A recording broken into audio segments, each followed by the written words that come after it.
Magandang araw po sa ating lahat. Lalong-lalo na po sa ating ikinagagalang na guro, Ma'am April Fatima. Magandang araw po, Ma'am. Ngayong araw ay tatalakayin natin ang paksang Module 22 na pinamagatang Human Environmental Factor Affective Motivations. Muli, ako nga po pala si Angel Naag mula sa Bachelor of Secondary Education, major in Filipino, at ang aking kapareha rin po na magtatalakay sa paksang ito ay walang iba kundi si Ashley Persigas na mula sa major in English. Bago nating formal na talakayin ang paksang ito, ay meron muna akong katanungan na gusto kong sagutan ninyo sa comment section. Ang katanungang ito ay may kaugnayan sa ating paksang tatalakayin ngayong araw. Who keeps you motivated in school? Ang inyong magiging kasagutan ay maaaring baon, kaya't nagkakaroon kayo ng motibasyon para pumasok sa araw-araw. O kaya naman, ang inyong mga kaibigan ang naging dahilan kung kaya't nagkakaroon kayo ng motibasyon para pumasok sa paaralan araw-araw. Gayunpaman, kung meron kayong kakaibang kasagutan, ay i-comment lamang nyo sa comment section. Kaya naman ngayon ay formal na nating tatalakayin ang paksang Human Environmental Factor Affected Motivation. Samahan nyo kaming tuklasin kung ano nga ba ang dahilan kung bakit nagkakaroon ng motibasyon ang isang mag-aaral. Ano nga ba ang sinasabing Human Environmental Factor? Ito ay ang mga taong nakapalibot sa atin na nagiging dahilan kung bakit naaapektuhan ang ating pag-aaral. Sino-sino nga ba sila? Sila ay maaaring si teacher, maaaring si classmate, at maaaring si parent. Kaya naman tuklasin natin kung ano nga ba ang kanilang gampanin at kung ano nga ba ang sanhi kung bakit naaapektuhan ang pagkakaroon natin ng motibasyon para pumasok sa paaralan. First is teacher affective traits. Studies suggest that management and instructional processes are key to facilitating learning, but many interviews responses, like the letters at the beginning of this module, emphasize the teacher's affective characteristic or social and emotional behaviors more than pedagogical practice.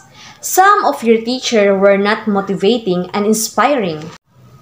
Teachers' affective traits. Ibig sabihin, ito ay kung paano pangasiwaan ng isang guro ang bawat mag-aral upang mas maging epektibo ang proseso ng kanyang pagkatuto. Batay sa pag-aaral, hindi lamang pala nakabase sa pedagogical characteristic ang pagkakaroon ng mas mabilis na pagkatuto ang bawat mag-aaral. Ano nga ba ang pedagogical characteristic? Ito ay kung paano pangasiwaan ng isang guro ang bawat mag-aaral sa pamamagitan ng pagbibigay ng mga punishment, mga reward, o kaya naman mga alituntunin na ipinapatupad sa loob ng paaralan upang mas maging epektibo ang pagkatuto nila. Subalit, hindi lang pala ito ang dahilan kung bakit nagiging mabilis ang pagkatuto ng bawat mag-aaral. Ito ay teacher's characteristic. Yan ang ating tatalakayin ngayong araw. Mayroon tayong 7 katangian na dapat taglayin ng isang guro upang mas madagdagan ang motibasyon ng bawat mag-aaral na pumasok sa paaralan. Ang unang katangian ay caring. Sympathetic listening to students not only about life inside the classroom, but more about student lives in general. Ibig sabihin lamang nito ng isang guro ay meron din alam kung ano nga ba ang katayuan ng isang mag-aaral sa labas ng paaralan. Nagkaroon ako dito ng karanasan na kung saan nagkaroon ako ng isang guro na mapagkalinga sa amin. Sa aking karanasan noon ay isa ang aming tahanan na nasunog sa aming barangay, na kung saan pumasok ako na nawawalan na talaga ako ng pag-asa. Umiiyak at namumutla dahil sa pagod at puyat na aking naranasan noong nasunog ang aming tahanan.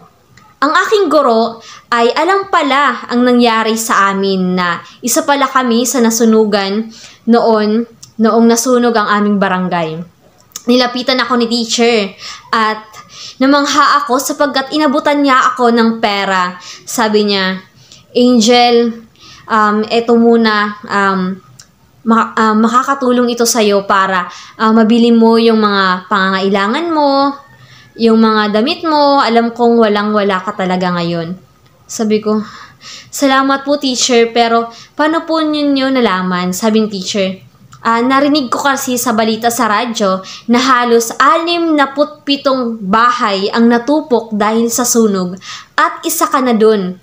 At talaga naman, iyak na iyak talaga ako noong nilapitan ako ng aking teacher. At laking pasasalamat ko talaga sa kanya dahil naging isang guro ko siya noong ako ay nasa ika-9 na baitang. Next is understanding of a student question and a concern. Ibig sabihin lamang nito na ang pagkakaroon ng pag-intindi sa bawat katanungan ng isang guro na kung ano man ang gustong makuhang sagot ng isang mag-aral ay sasagutin ni teacher. Ipapaliwanag niya ito para mas maging malinaw sa bawat mag-aaral kung ano nga ba ang hindi niya naiintindihan, lalong-lalo na sa talakayan. Next is knowing student individually, their likes and dislikes, and personal situation affecting behavior and performance. Ito ay napaka-imposible naman, di ba? Lalong-lalo na sa DepEd, na napakarami talagang mag-aaral. Noong kapanahunan ko, noong nag-aaral pa lamang ako sa high school, ay halos 50 kami sa loob ng paaralan. Kaya parang malabo na malaman ni teacher kung ano nga ba ang gusto at hindi gusto ng bawat mag-aaral. Gayunpaman ay dapat mapagmatsyag si teacher at alam niya kung ano nga ba ang mga nangyayari sa loob ng paaralan. Yun, parang nadadagdagan ang ating motibasyon para mag-aral dahil nakikita natin ang ating guro na mapagkalinga sa atin at mayroong pakialam kung ano nga ba ang nangyayari sa silid-aralan. Pangalawang katangian na dapat taglayin ng isang guro ay fairness and respect. Treating a student as people, avoiding the use, ridicule, and preventing situation in which a student lost respect in front of their peers, practicing gender, racial, and ethnic fairness, providing student with opportunities for them to participate and to succeed. Ibig sabihin lamang nito ay dapat taglayin ng isang guro ang katangiang ito, ang pagkakaroon ng pantay at patas na pagtingin sa bawat mag-aaral. Maging babae, lalaki, bakla o tomboy man ay kailangan maging pantay at walang kinikilingan siya, lalong-lalo na sa pagtuturo. Maging mayaman man siya o mahirap, ay kailangan ang serbisyong maibibigay ng isang guro ay patas. At kailangan din ay maiwasan ng isang guro ang pagkakaroon ng pagbato ng masasamang mga salita sa bawat mag-aaral. Kasi minsan hindi ba't nagiging mitya ng pagkakaroon ng hindi magandang nasasabi si teacher, kaya't minsan ang isang estudyante, lalong-lalo na kapag napapahiya siya sa kanyang mga kaklase, humihinto na lamang ang isang estudyante sa pag-aaral. Isipin lang natin, di ba, yung buhay na masisira ng isang mag-aaral dahil lamang sa kamalian ng isang guro. Kaya't naman kung tayo man ay maging guro sa hinaharap, ay lagi natin isipin ang maikakabuti ng ating mga mag-aral. Kasi yan ay napakasarap sa pakiramdam na makita natin na umaasenso at umaangat ang ating mag-aaral, lalong-lalo na sa tulong natin. Next is social interaction with a student. Consistently behaving in a friendly, personal manner while maintaining Professional distance with the student working with student, not for the student. Interacting productively by giving student responsibility and respect. Allowing student to participate in decision making. Having a sense of humor and is willing to share jokes. Willing to participate in class activities and demonstration scenes of fun. Isa pa sa dapat taglayin ng isang guro ay social interaction. Ang pakikipagsalamuha ng isang guro sa bawat mag-aaral. Hindi ba't sa simpleng pagbati lamang natin ay nagkakaroon tayo ng ugnayan sa bawat mag-aaral at sa bawat guro? Halimbawa, simpleng pagbati. Good morning, teacher. Good afternoon, teacher. Minsan talaga hindi natin masisisi ang bawat mag-aaral na minsan simpleng pagbati ay hindi nila magawa sa isang guro kasi minsan talaga minsan ako nararamdaman ko yung parang may takot ka or nagkakaroon ng kahihiyan kapag binati mo si teacher tsaka dinedma ka lang. Hindi ba't napakasakit? Halimbawa, good afternoon teacher, tapos tinaasan ka lang ng kilay. Hindi ba't parang masasabi mo, ay sa susunod, hindi na kita babatiin. Parang nagdudulot din yun sa isang mag-aaral na, hala, baka may mali akong nagawa kay teacher kaya hindi ako pinansin. Or baka may kasalanan ako. Diba? Parang nagkakaroon ng maling perspektibo yung isang mag-aaral dahil lamang hindi mo siya binalingan ng pag-grade. Diba? Kahit simpleng paraan lamang ay malaki na ang epektong maidudulot ng isang guro sa bawat mag-aaral. Kaya't kailangan, kung gusto mong respetohin ka, ay kailangan din magparespeto ka para magkaroon ng patas at pantay. Kung tayo man ay magiging guro, ay hindi naman kakulangan ang pagkakaroon ng simpleng pagbati kung kayo man ay magkakasalubungan para magkaroon ng mabuting ugnayan ng isang guro at isang mag-aaral. Minsan din, di ba, hindi natin maiwasan ang pangyayari na ang isang guro at isang mag-aaral ay parang kapag nasa labas sila ng paaralan, para lamang silang magkaibigan, magkaibigan lang, barkada. Pero kapag dapat nasa loob na tayo ng paaralan, ay magkakaroon tayo ng boundaries. Kasi dapat ipaalam din natin sa ating mga estudyante na kapag nasa loob na tayo ng paaralan, ay hanggang dito lang tayo. Kailangan mo akong respetuhin as a teacher at respeto kita as a student. Yun. At para mas maging epektibo ka rin, para ma-build ang interaction and socialize ng isang guro at isang mag-aaral, ay kailangan din si teacher ay mag-isip ng mga palaro na mas magiging interaktibo sa loob ng paaralan. Nito karagdagan lamang ay kailangan din para mas magkaroon ng socialize at interaktibo sa loob ng klase ay maaaring si teacher ay gumawa ng isang palaro na mas mag-e-enjoy ang bawat mag-aaral.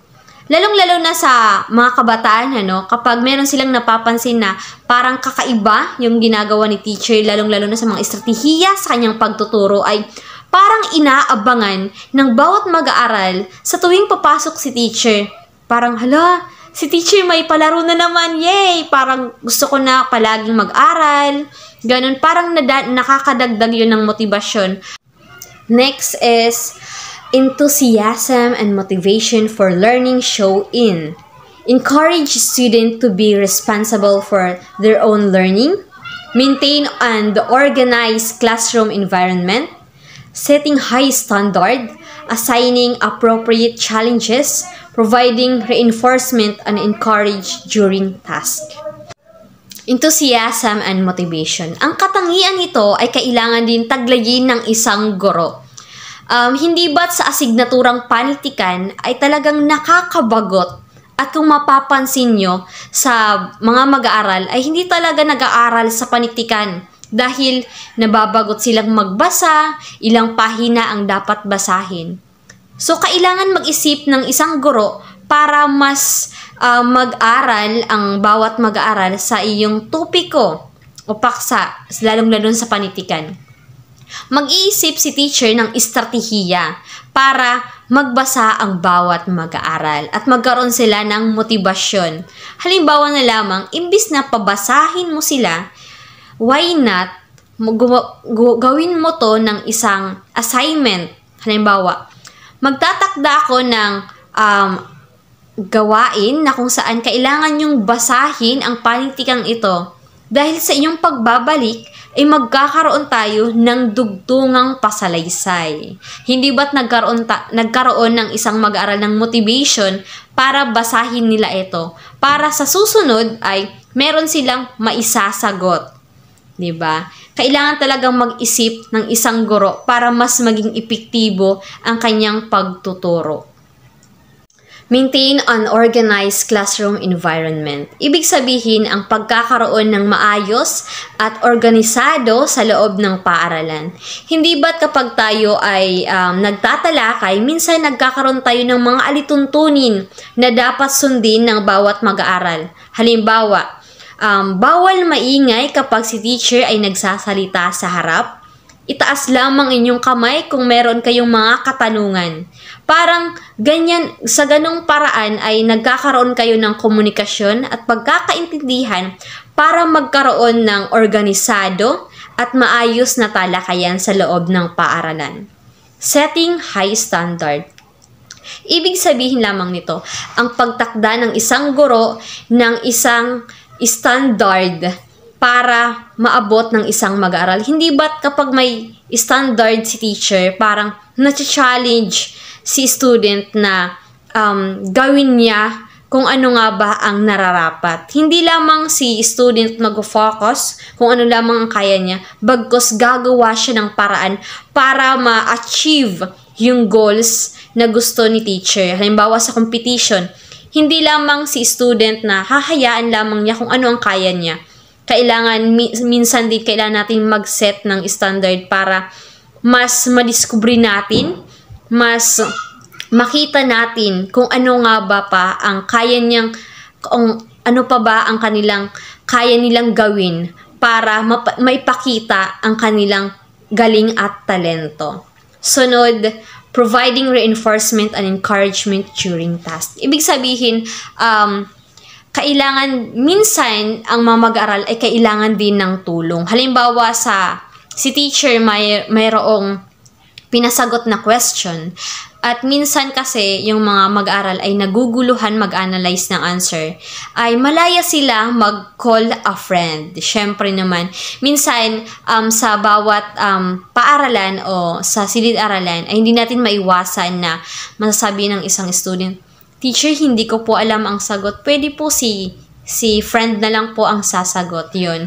Malaya ang isang mag-aaral na kumuha or makipagtulungan sa mag-aral para masagot lamang ang katanungan ni teacher.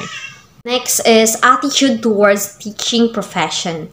Having dual commitment to personal learning and student learning anchored on the belief that all students can learn, helping students succeed by using differentiated instruction, working collaboratively with colleagues, other staff saving as an example of lifelong learners to her student and colleagues. Attitude towards teaching profession.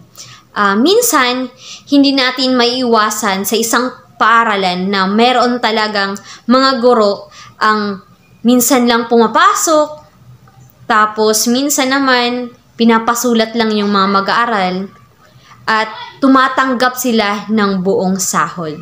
Hindi ba't napaka-sakit lamang na makita na natitiis ng isang guro ang bawat mag-aaral na sila kompleto yung sahod pero hindi patas ang naibibigay nilang serbisyo sa bawat mag-aaral. Kaya naman ang pagtuturo ay hindi lamang nagtuturo ka lang. Kailangan talaga dedicated ka sa trabaho mo at kailangan nasa puso mo talaga na kailangan mong magturo at kailangan may matututunan ang bawat mag-aaral sa bawat pagpasok nila sa paaralan. Next is positive expectations of student manifested in striving to make all students feel competent, having high personal teaching efficacy, show their belief that they can cause all student to learn, communicating positive expectations to student, there will be success. Ibig sabihin lamang nito, bilang isang guro ay kailangan tayo ang unang sumusuporta sa bawat mag-aaral. Kailangan andun yung pagkakaroon ng pagmomotivate natin, yung nagaganyak natin sila na galingan nyo sa pag-aaral dahil ang pag-aaral ay susi para makamit ang kinabukasan. Kailangan taglayo ni teacher, hindi si teacher yung siya pa talaga yung nagdadown sa student na ikaw, wag ka nang mag-aral kasi ganito ka lang naman.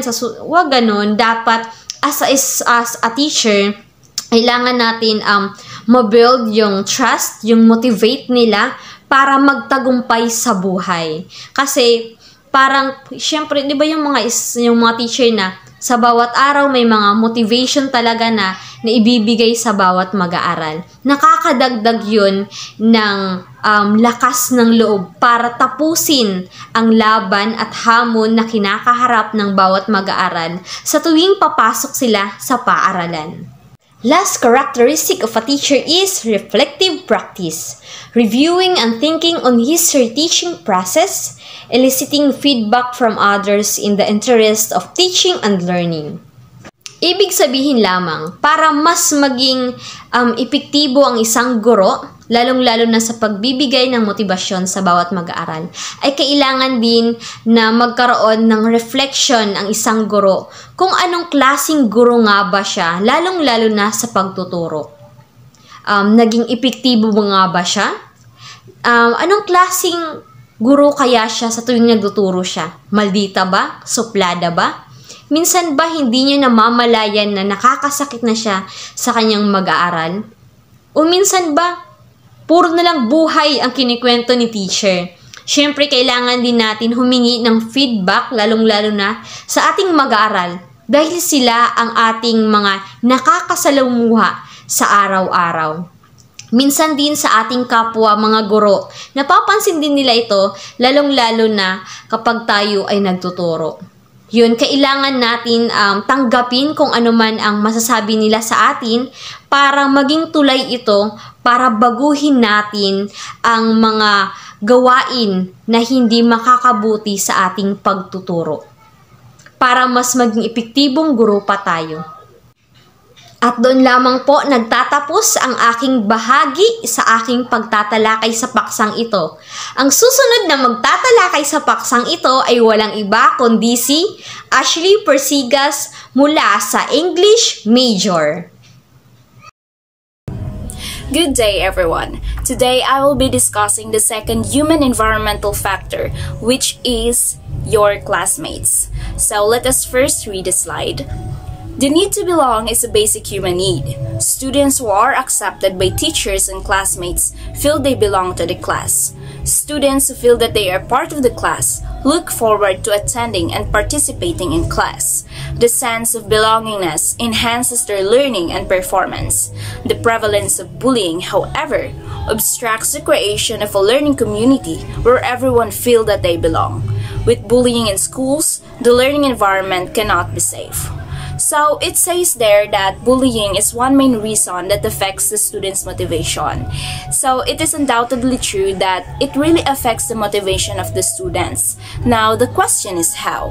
So bullying affects the school environment wherein it makes it feel unsafe and unwelcoming for the students. So students who feel bullied, they are more likely to experience anxiousness and fearful because they are afraid to come in school, and because of that it makes them avoid the school, and also it also leads to emotional damage as well. And for those students who feel accepted by their peers or their classmates, they tend to be more motivated and eager to study, and because of the presence of bullying, some students will feel isolated and excluded, making them feel that they do not belong in school because of the things going around them, like the negativity of their classmates towards them. So they will feel likely not motivated to come to school. And so in short, it is important for the students to have a sense of belongingness among their classmates, and also the teacher will help also, because the teacher there is a big help to encourage other students as well to have a harmony among the students in a class setting. And let us now come to the next slide. It says here that bullying should be eliminated in schools. Bullying takes on several forms. It can be mild, it can be intense or deeply seated, and high violence in school is being raised all over the world. So it means that bullying should be eliminated in schools because it affects them in many ways. So it can be in different forms, like for example, like what is stated earlier, that it can be from mild teasing to intense harassment and even violence. So regardless of its severity, bullying creates a negative environment that affects the emotional well-being of the students and their ability to learn. So with the rising reports of bullying happening around the world, it is important for schools to take action to stop it and to ensure the safety of the students. So let us now come to the third and the last human environmental factor, which is your parents. So it says here that learner spends at least 6 hours in school. The rest, he or she spends at home. Parents, therefore, are supposed to have more opportunity to be with their children than teachers. And regarding to this, we can observe that children spends more time at home than school, right? So the involvement of parents is very crucial in here, because they serve like a guiding compass to the learning process of their children. And when the parents is encouraging their kids, creating a consistent study routine, it helps them actively participate in the learning process of their children. And when the parents is involved in the school events and maintaining open communication about schoolworks, it also gives the children an idea that education is really important. So with this active involvement and supportive environment that the parents give to their children, the children will be likely participative in school. And for that matter, there are also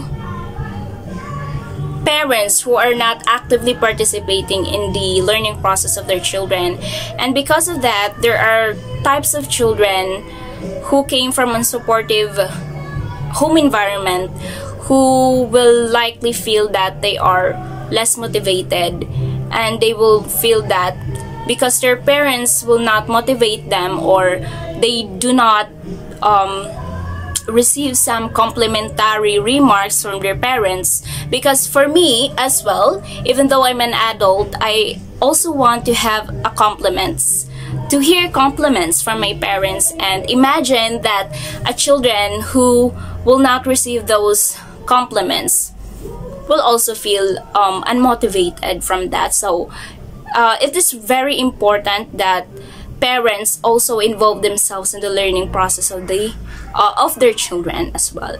So overall, our discussion for today highlights the different human environmental factors that influence the learner's motivation. So these factors includes the teacher's traits, the classmates or even peers, and the parental involvement, and also the presence of bullying as well. So for an ending statement, a supportive and a positive human environmental factor that really helps boost the confidence of these students is very significant and has a big role in shaping the students' motivation. So that would be all for our discussion. Thank you for listening.